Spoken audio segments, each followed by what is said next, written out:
Hello, and welcome back to New Books in German Studies. I'm Ryan Stackhouse. Today, we're joined by Robert Gerwarth. Professor Gerwarth, as some of you will already be aware, has made a name for himself in the study of interwar revolutions and radicals.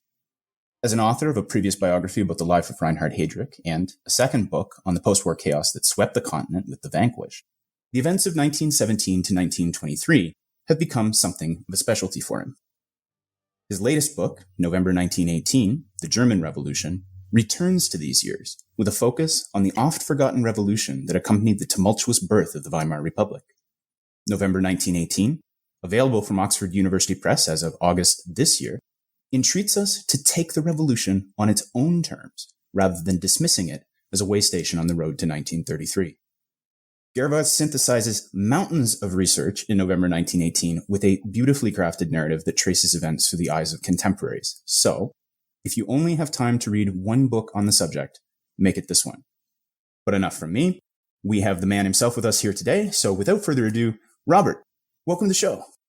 Thank you very much, Ryan, and also, of course, for the kind introduction. Well, it's our pleasure to have you here. Before we get to the book, how did you come to the study of history? Well, that's a big question. I think it was in some ways a result of my upbringing in Berlin. I grew up in Berlin in the 1980s and 1990s. And with all that history surrounding you there, it was very difficult not to get interested in the subject matter. So I was there when the wall fell and experienced the end of the Cold War and the following decades, which was quite exciting to be there. And it was one of those events where you really felt that you were living through a historically important time period. But I had already been quite interested in history as a child. It was my favorite subject at school. So I think these events simply reinforced an interest that was already there. I was interested to read in the preface that this was such a long-standing project for you over the course of your other publications. How did you come to write November 1918 specifically, and how did it evolve over time in light of your other work in the field? Yeah, it's interesting. Actually, my very first history seminar at university was on the Weimar Republic. And the subject has never really lost its fascination for me. So I've been thinking about Weimar, about German history within its broader European contexts for many, many years. But as is the case very often, and I'm sure many other authors will be able to sympathize with that, over the course of working on this project, I've been sidetracked with other projects, but also, of course, with teaching and life more generally. So I ended up writing other books. The November 1918 book was actually contracted well over 10 years ago. And I never really lost sight of it, but it just happened to be the case that I ended up publishing The Vanquished beforehand. And in some ways, I actually benefited from that delay because The Vanquished paints a much broader canvas in terms of geographical scope, but it also allowed me to think a bit about what makes German history special or unique, and what is actually a reflection of wider trends in European history at the time. So that's how the delay happened, and but I'm very glad that I ended up finishing the book now. With that in mind, what is it that you want readers to take away from this?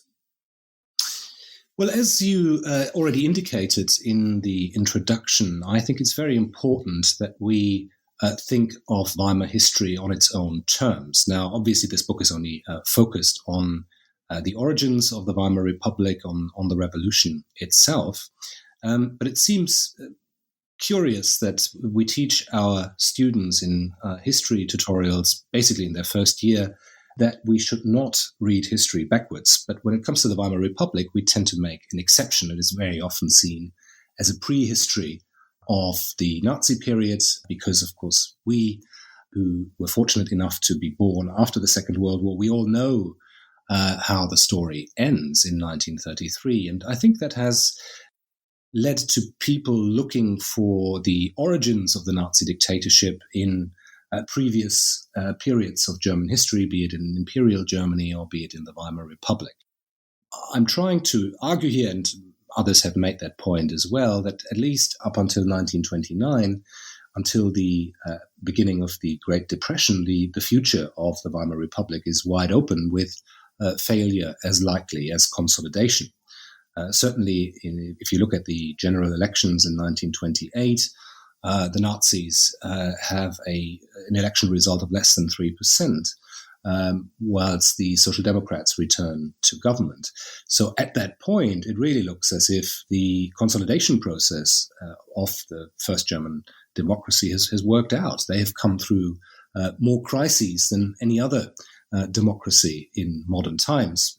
Putsch attempts from the left and the right, political violence on the streets, hyperinflation, the kind of issues that most democracies are not familiar with. And it is quite remarkable, I find, that the Weimar Republic survives all that.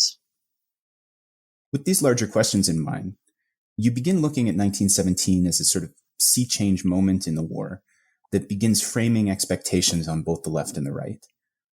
What happens that is so important in 1917, and what effect are these events having?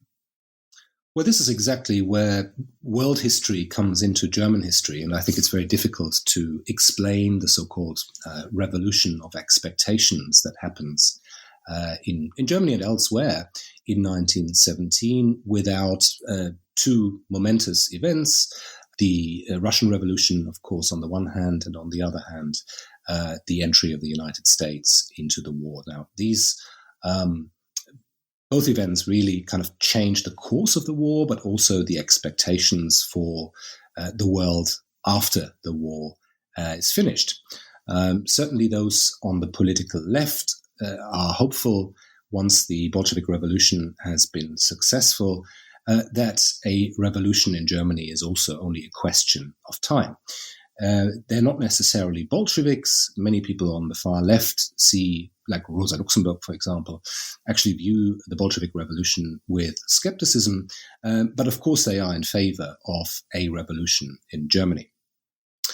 On the other hand, you have lots of middle-class people, but also the Social Democrats themselves, who are much more skeptical about whether or not it is possible to have a proletarian revolution in a highly industrialized country. It is worth bearing in mind that 1918 is the only successful revolution in a highly industrialized society prior to the peaceful revolutions that brought about the end of the Cold War. So this is quite a complex society, and many Social Democrats feel that the workers have more to lose than just their chains, and they therefore argue in favor of reform rather than revolution in Germany. On the other hand, the entry of the United States into the war, of course, also changes its course, in the sense that the German military leadership realizes that in order to win the war, it has to be won very quickly. This changes the strategy. It leads to the spring offensive, which of course then proves to be the undoing of the German army.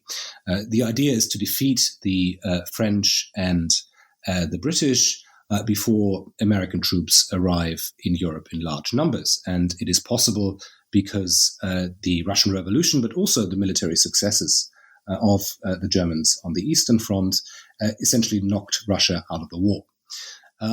So as a result of that, Ludendorff decides on a gamble, and as we all know, he loses that gamble.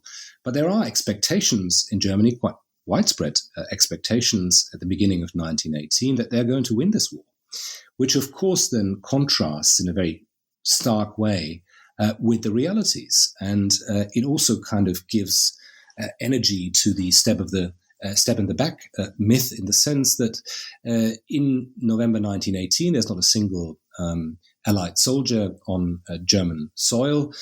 So even though it is clear, even to the military commanders, that Germany had been defeated militarily, it doesn't really make sense to many Germans in late 1918. And so therefore they willingly buy into this narrative that it was not the enemy armies, but actually the enemy within communists in particular, but also Jews, who had conspired to bring about the downfall of the mighty German Empire. So lots of different expectations in Germany at the time as a result of these historical events that were outside of Germany, but that had an immediate effect on the ways in which people viewed the future. Well, Russian capitulation and the Treaty of Brest-Litovsk especially pushes Ludendorff into this gamble in a race against time against American intervention.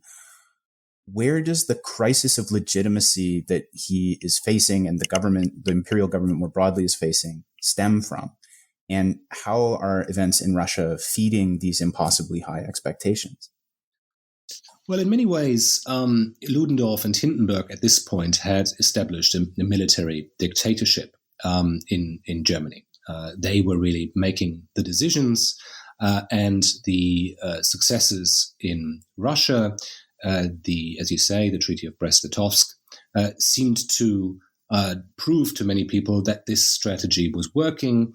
And then as soon as the military success stopped in the spring and early summer of 1918, that's the moment when this regime, whose legitimacy really depends on military success, just like any charismatic leader, that's the turning point when really they kind of lose the confidence of the troops. And with the reversal of military fortunes on the Western Front, that intensifies to the point where most field commanders in the summer of 1918 are clearly unwilling to back the regime of the Kaiser any further. There is, of course, in November, the famous meeting of field commanders where the vast majority essentially say to the military leaders that if the Kaiser decides to march on Berlin, he could not really count on the army, which is a huge disappointment for him. Military collapse in the fall of 1918 here brings this underlying crisis of legitimacy that's been deferred by the expectations of peace with Russia to a head. You identify flagging discipline, a crumbling authoritarian government, and mounting pressure from the Entente as the catalyst for the revolution proper. What is the course of events that's bringing us into the fall? Well, the revolution starts, and this is not dissimilar to the February Revolution in Russia. It really starts as protests, as a form of protest against the continuation of war. It's an anti-war revolution. And of course, the catalyst for it is the decision of the naval leadership to send out the imperial fleet in a last-ditch battle against the British. Many of the sailors obviously realized that this is a suicide mission, and the imperial army had been idle for most of the war. There is a mutiny, and this mutiny gradually spreads through the coastal cities and then inland, which makes the German Revolution quite unique, because generally revolutions start in the capital and then spread out through the country. Here it really is in coastal towns like Kiel that the revolution begins. And in a way, the demands of the revolutionaries become more radical as the Kaiser refuses to give way immediately. Many of your listeners will, of course, know that the Kaiser is still refusing to abdicate in the early morning hours of the 9th of November. At this point, the revolution has basically overrun every German state except for the capital. And the Chancellor then finally takes the decision to announce the abdication without Wilhelm's approval. You have this wonderful line tucked away in your chapter on the Kiel Mutiny, where you refer to the mutineers as, quote, 40,000 heavily armed men with naval artillery. Definitely casts it in sharp relief. There's also this metaphor of as you talk about the oil slick of revolution from one of the contemporaries that leaves Berlin as this island in a sea of revolution, as it were. When it finally does come to Berlin, how does this happen? Well, the imperial government, and in particular the military commanders in Berlin, were strangely confident that they could actually stop the revolution in Berlin. Lots of troops had been amassed in the city. There are, of course, garrisons around Berlin as well, and Potsdam. And they felt confident that with violence, if necessary, they could stop the revolution from succeeding in the capital. And many people, many supporters of the Kaiser, there weren't many left at this point, but those hardliners in the military headquarters in Spa in Belgium felt quite confident that the revolution could be crushed with military power. So they were quite surprised, though, when they realized that some of the units which were deemed to be the most loyal in the city essentially capitulated and joined the revolutionaries without firing a shot. So one of the characteristics of the early phase of the revolution really is that it was remarkably peaceful. Not many people die during that revolution, which in some ways you could say has actually contributed to the assumption that this is a revolution in a minor key. It sort of lacks the drama and the violence and the blood spilling of the French Revolution and the Russian Revolution. So clearly there is a lot less drama, but I don't think that a peaceful revolution is necessarily an unsuccessful revolution.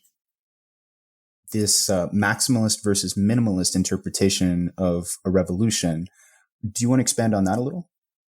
Sure. Yes, I'm very happy to. I think that our focus on the French and Russian revolutions, in particular the Great Revolution of the East and the Great Revolution of the West, at least within Europe, has led us to a situation in which lesser revolutions are very often overlooked, despite the fact that one could argue that both the Russian Revolution and the French Revolution end in bloodshed, civil war, and eventually dictatorships, without that taking anything away from their historical greatness. I don't really believe in the maximalist assumption that violence is a key aspect of a successful revolution.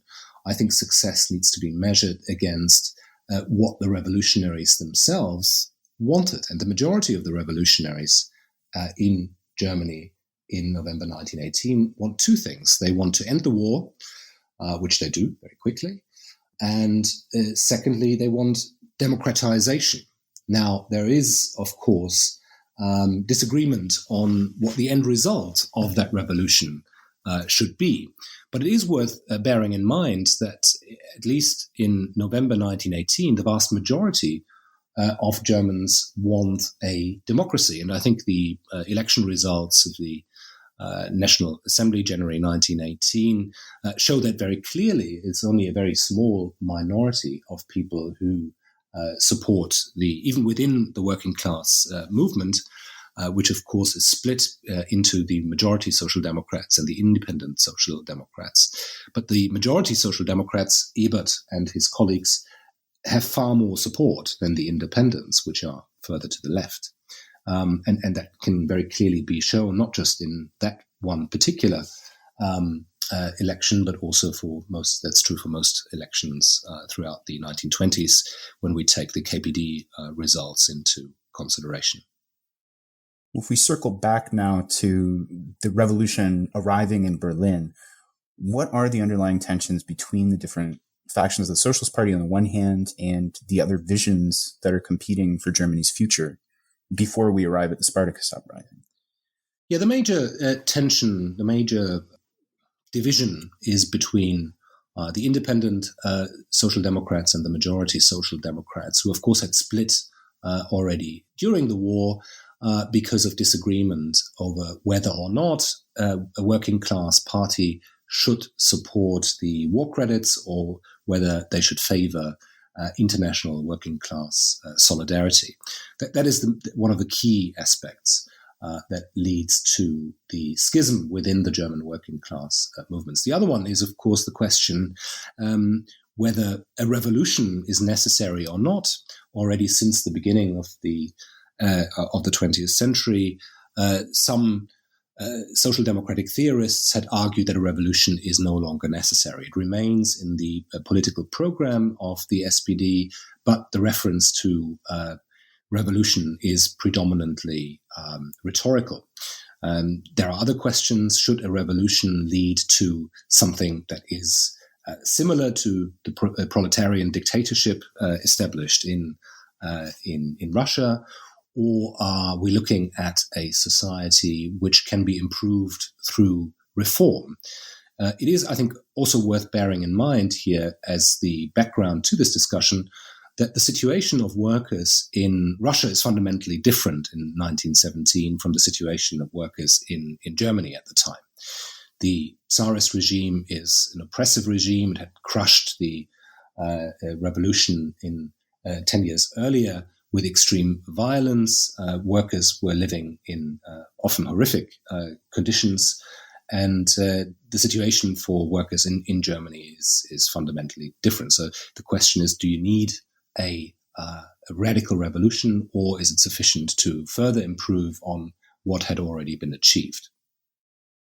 As these events and tensions are playing out in Berlin, the armistice is being negotiated with the Western powers by Erzberger.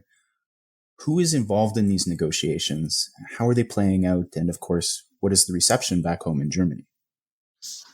Yeah, many Germans, of course, have high hopes for the peace agreement, even for the armistice, particularly for the armistice, because they believe that this will be an armistice along the lines of the Wilsonian 14 points, that Germany will obviously have to make some concessions, but that at the end of the day, this will be a just peace, a peace without winners and losers. And so there is a naivety, I would say, among the general population. And here, once again, it is worth bearing in mind that for many Germans, particularly the more nationalistic-minded ones, it looked as if Germany was about to win the war as late as spring 1918. And suddenly they're facing demands that go well beyond what Wilson had put into the 14 points. Now, from the start, it is clear that the negotiations at the end of the First World War aren't really negotiations. Essentially, Erzberger is handed a catalogue of demands and is given a bit of time to accept these demands. So that obviously doesn't help. You can understand where the Allies are coming from, also regarding their decision to continue the economic blockade of Germany, which of course leads to mass starvation. They want to enforce compliance, whereas the Germans see it as vindictiveness against the civilian population. So there is some suspicion, of course, in the Allied camp regarding how democratic the new government is. And it is a bit unfair because people like Erzberger and other people who are now in government had been behind the peace resolution the previous year, which essentially demanded a peace without territorial concessions.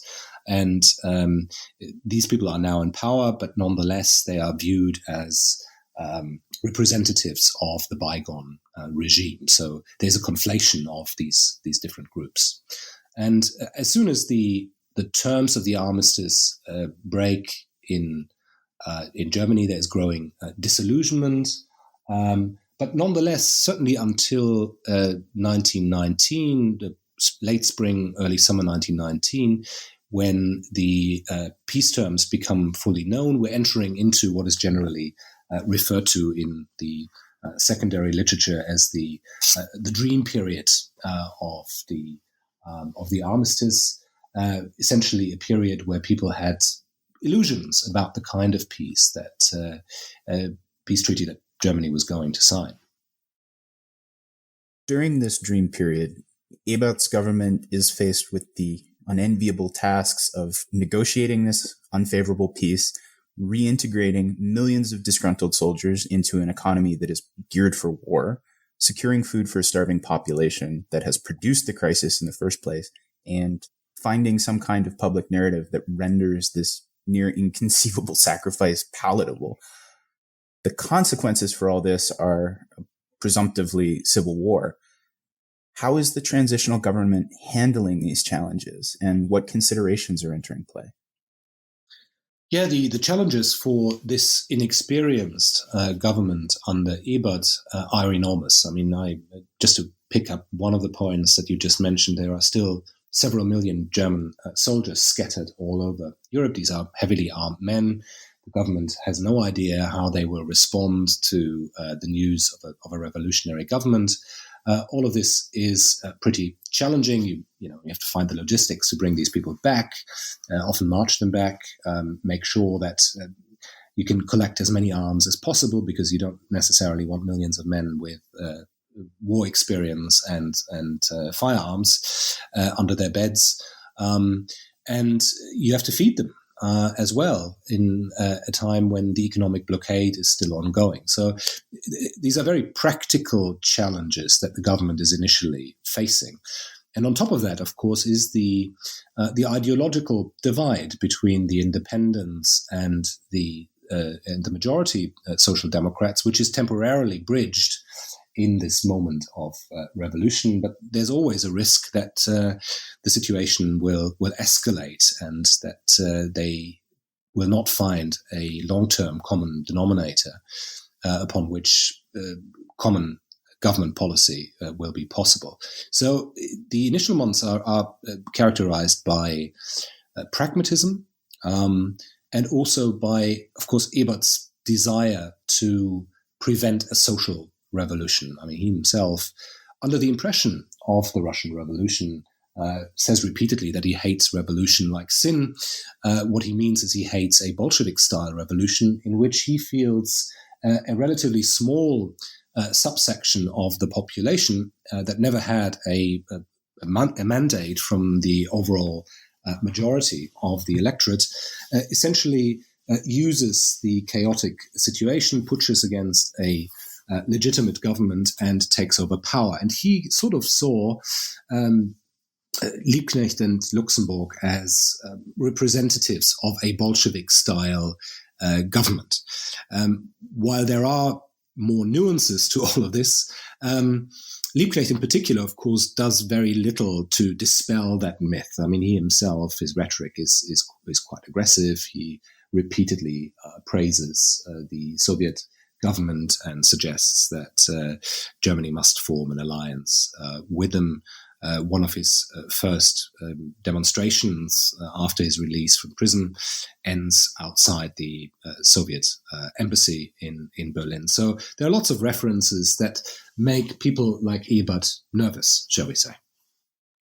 These unresolved tensions between the majority and independent socialist parties, stemming in large part from the move away from a council republic toward a national assembly, finally boil over in winter 1918-19.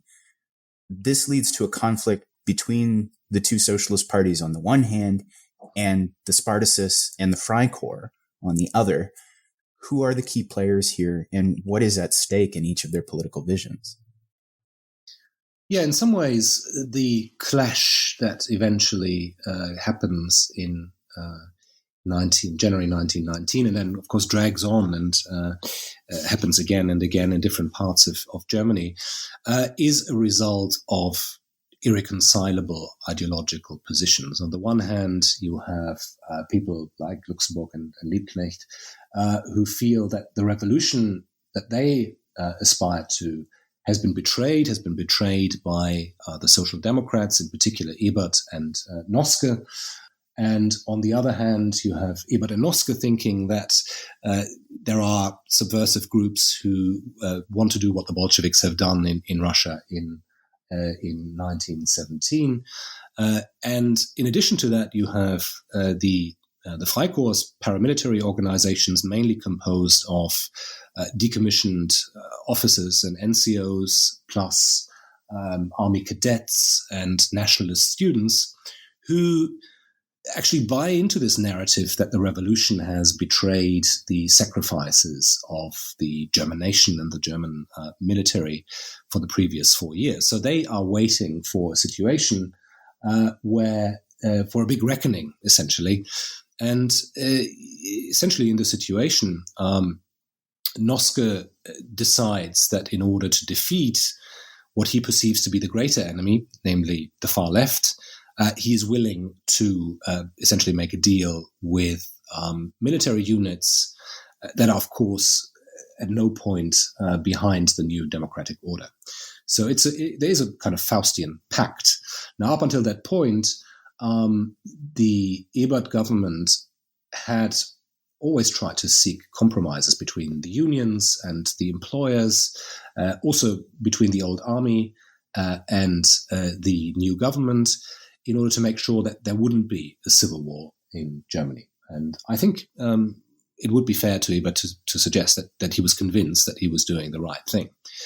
He is not supportive of the Freikorps because he feels that the Freikorps are a good thing. But he feels more threatened by the far left. And at this point, this is not in any way, shape or form to justify the extremely brutal suppression of the uprising in January 1919, or subsequently the crushing of the Munich Soviet Republic or other smaller council republics that spring up in various parts of Germany. But I think it is important to take more seriously than we have in the past the perspectives of contemporaries. And I think if you do that, it perhaps becomes clearer why Ebert panics in this situation. How so? Just expand on that a little. Well, I mean, the main reason, once again, why Ebert is viewing the Spartakists sort of on the far left of the independents, on the communist left, with such suspicion is because of events in Russia the previous year. So that's what he has in mind. He has in mind that you don't actually need a large number of supporters. What you need is a group of determined revolutionaries, professional revolutionaries who are willing to overthrow a democratically sanctioned government. So he thinks that the Spartakists are doing precisely that. Now, that is probably unfair to Rosa Luxemburg in particular, because they don't necessarily want a Soviet-style regime. But in the heat of the moment, I'm not quite sure that there is space for these subtleties from the point of view of Ebert and Noske in particular. So different people come to this moment with very different expectations, which is, of course, characteristic for the entire Weimar period. Like, there are irreconcilable ideological divides that cannot be bridged.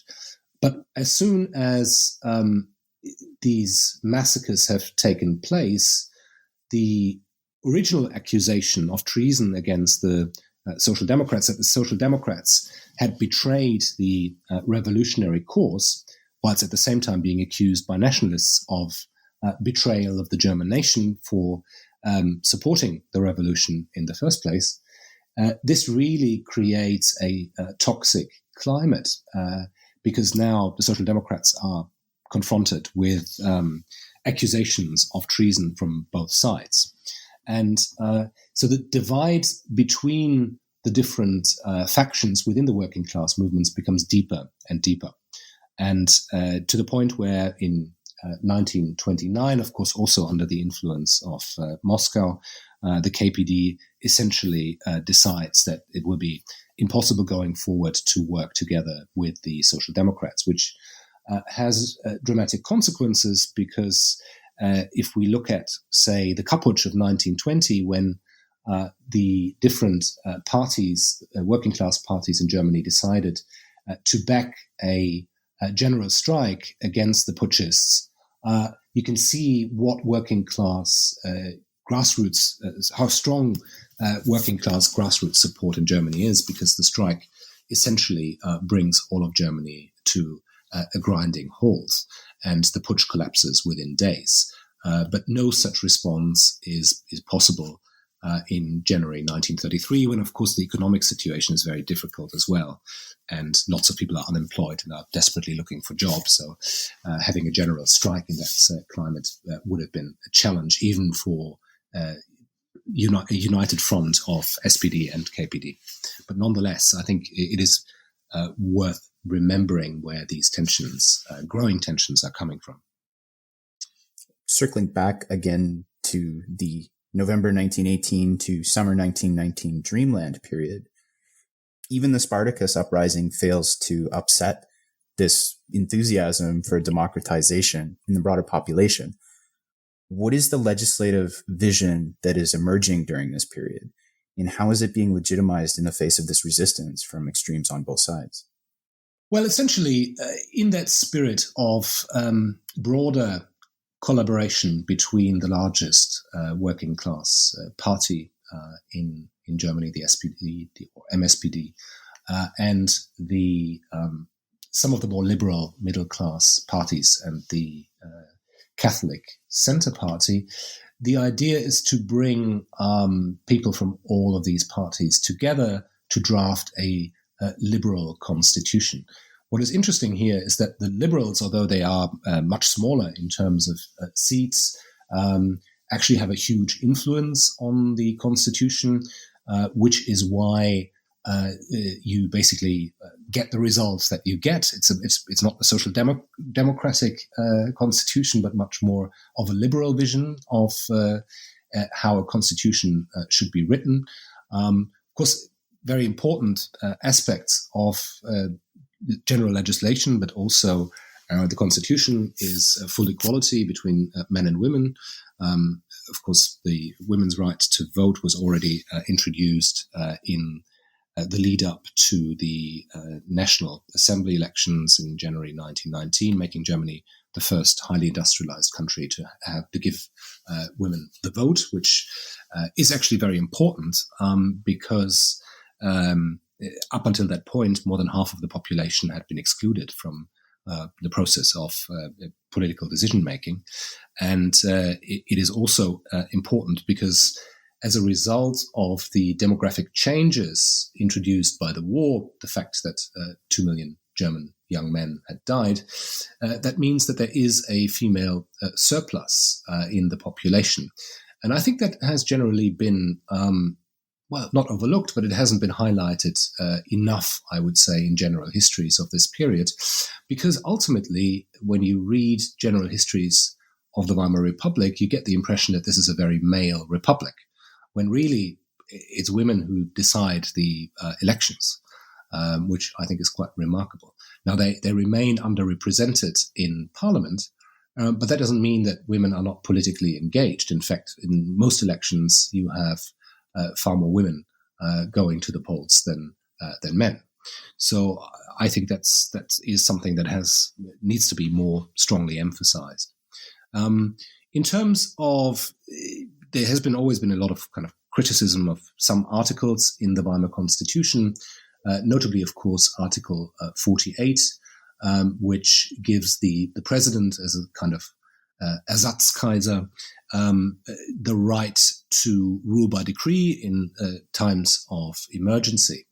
And of course, this comes up once again because we look at the history of the Weimar Republic through the prism of 1933, when Hindenburg uses his exceptional powers to appoint Adolf Hitler as chancellor of a coalition government. But what is, I think, less well known is that Ebert, as president of the Republic, actually uses Article 48 quite extensively, but with the aim and ambition to safeguard the revolution during the turbulent first couple of years. So it is not necessarily a tool that was automatically designed to undermine democracy, but rather something that was aimed as a sort of safeguard. Now, moving forward to 1945, obviously people felt that this was one of the reasons why the Weimar Republic collapsed, but I don't think that's the case. I mean, if you look at the election results, and I think that this is generally a point worth making. In democracies, of course, there is the possibility, the inherent possibility that people decide that they no longer want a democracy and therefore support political parties which work towards the abolition of democracy. And I mean, we're seeing that. I don't want to draw extreme parallels to the present, but what we're seeing at the moment in various parts of the world is that political parties that are not necessarily supportive of democracy in its purest form, but rather prefer kind of managed democracy or authoritarian form of government, are gaining ground again.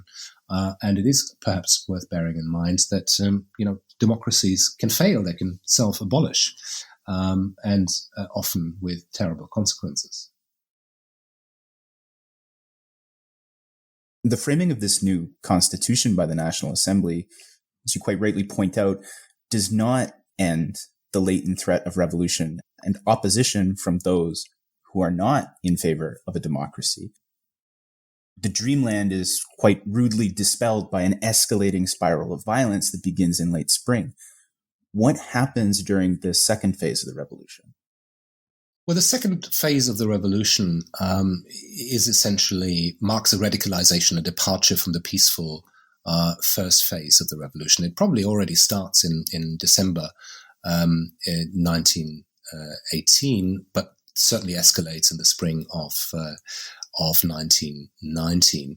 And what happens here is that you have a variety of localized uprisings by far-left groups that are unhappy with the results of the revolution. They say, okay, we have a democracy, but we don't have no elements of direct democracy, since the Social Democrats, in cahoots with the Liberals and the Centre Party, decided against introducing elements of the Council Republic and instead preferred an indirect democracy.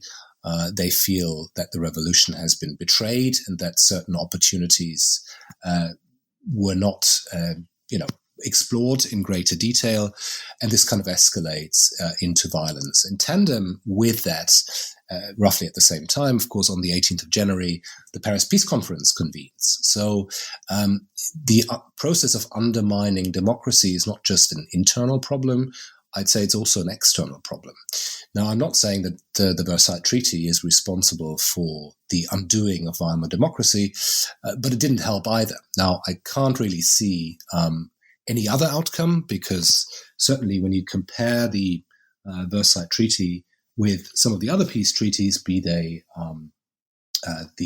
certainly the Treaty of Brest-Litovsk, but also Trianon, I would almost argue that Versailles was one of the milder peace treaties, and anything less harsh would have been impossible for these statesmen, for Wilson and many others, to sell to their home populations, particularly in France and Britain, where the numbers of casualties had been very high. So I think there are internal developments and also external developments that really put the democratic center in Germany under extreme pressure. That said, they still maintain a majority for a while, not as clear a majority as they had in January 1919. But one of the central points I'm trying to make is that Weimar is not just a lesson in that democracies can fail, but also a reminder that democracies can be very resilient in the face of extraordinary challenges. So again, you have these challenges ranging from a huge debt burden already before the reparations question is put on the table. You have radicalism on the far left and far right, people who cannot be reconciled with democracy. You then have, on top of that, foreign occupation in 1923. You have putsch attempts, be it the Kapp-Putsch in 1920 or the Hitler-Putsch in 1923. And on top of that, hyperinflation. And despite it all, the Weimar Republic actually continues to exist until 1933. Well, we finally do arrive at the poison chalice. the Treaty of Versailles. What are the perspectives coming to the table? You've alluded to some of them already, but more importantly, what are the effects of redrawing these boundaries across Europe? Yeah, essentially what happens in November 1918, and then what is sanctioned by the Paris Peace Conference, often retrospectively, is probably the most dramatic reshuffling of the European map. Now, I think it is important to remind people that very often these realities were already created in November 1918 when the big land empires in Europe collapsed and a very large number of new independent states emerged in the shatter zones of empire. And essentially these new borders were created with violence, paramilitary groups who suddenly defined themselves as the new national armies. So the Western Allies don't really have any troops in Eastern and Central Europe, which leads to the strange situation that very often they have to ask the German troops to stay where they are in order to kind of control the situation. Obviously, Germany, or many Germans, expected fully that the country would lose its colonies, and also fully expected that there would be changes to the German western border. The loss of Alsace-Lorraine was fully anticipated. And then in addition to that, there was the much more controversial issue of the German eastern border. And that was never accepted, the new drawing of the German eastern border, the bleeding frontier, as it is often called, and the emergence of an independent Poland. That remained a very thorny issue for a very long time, in addition, of course, to the creation of very sizable ethnically German minorities in East Central Europe, which becomes a sort of major topic, of course, for Nazi propaganda in the 1930s. The issues that you're raising in this book, concepts of authoritarian resilience and democratic failure, are, of course, becoming much more hotly debated in other literatures. You have this epilogue that draws attention to how the Republic, as you say, weathered the storm from 1920 to 1923, arguing that a lack of assertiveness about its successes had more to do with upset expectations than any problems or failures to improve circumstances. You conclude on this note that as of late 1923, consolidation would have seemed more likely than failure. Talk us through. How so? Well, after the major state crisis of 1923, which saw Belgian Franco occupation, which saw the collapse of the currency, hyperinflation, and many other sort of major crises that we already talked about, it seemed as if the Republic had weathered the storms. And as I said at the onset, one of the premises of the book is to take more seriously the views of the contemporaries. So for the contemporaries, who obviously could not know how the story would end, it would have looked at the end of 1923 as if the future was finally going to be brighter. And I would extend that argument and basically say the same thing until the summer of 1929, when in 1928, for example, the Social Democratic Chancellor, who had just been re-elected, Hermann Müller, published an account of the November Revolution, basically celebrating the event, and said, look, how far we have come. 10 years later, the Republic has defeated all of its enemies.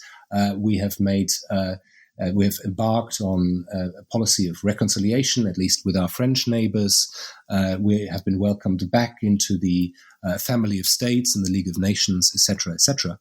There is a lot to celebrate here. And 1 year later, then, the Great Depression kicks in. So while, of course, the Great Depression brings back to the fore some of the issues that, the Great War had raised but not solved, lingering issues, it really is kind of that unparalleled economic collapse which really creates the space for a political party like the Nazis, but also, of course, the communists, who also see a massive increase in votes, for apocalyptic politicians and demagogues to make promises without having to deliver on them, at least in the short term. Well, on that note, we draw your current work to a close. But moving ahead, what can we look forward to from you next? Well, I mean, I guess that the next works will be a long time in the making, because I'm only just really starting on it. I would be quite interested in writing a more general history of the Weimar Republic, which sort of takes forward some of these arguments. But I'm also very interested, and this is a much more long-term project, in writing a new history of civil wars in Europe, basically from the Balkan Wars, with its mass expulsion of Muslim minorities from former Ottoman territories, all the way to the end of the Greek Civil War. Because I think that although we have a lot of books on individual civil wars, obviously the American Civil War, but also the Russian Civil War and many others, there's relatively little, very few attempts to kind of compare them and to ask the question why civil wars became so predominant in a period which we quite rightly, and I think for various reasons, very often associate with the two world wars, whose significance obviously has overshadowed the large variety of civil wars that were going on simultaneously. Fortunately, I have a year's research leave coming up now, since I have recently finished my term as head of department here in UCD. So I'm looking forward to getting back into the archives and getting started. Well, we wait with bated breath, however long it may be. Excellent. Thank you very much, Ryan. That was great to be on your show. Well, it's been our pleasure. Well, that does it for us here at New Books in German Studies. Once again, we've been talking with Robert Gerwarth about November 1918, the German Revolution. November 1918 is available from Oxford University Press as of August 2020, and will be of interest to anyone looking for a narrative about the key element behind the revolution that laid the foundation of the Weimar Republic. Gerwarth does an excellent job. As I alluded to during the interview, he plucks out these diary entries and public pronouncements that really put you in the minds of contemporaries across the different political and social divides. So whether you're a general reader looking for the view from 30,000 feet, as it were, or you're a teacher searching for a memorable way to introduce the core conflicts that came to define Weimar, November 1918 may be just the book you're looking for. With that, I'd like to thank you for joining us and hope to see you next time. Until then.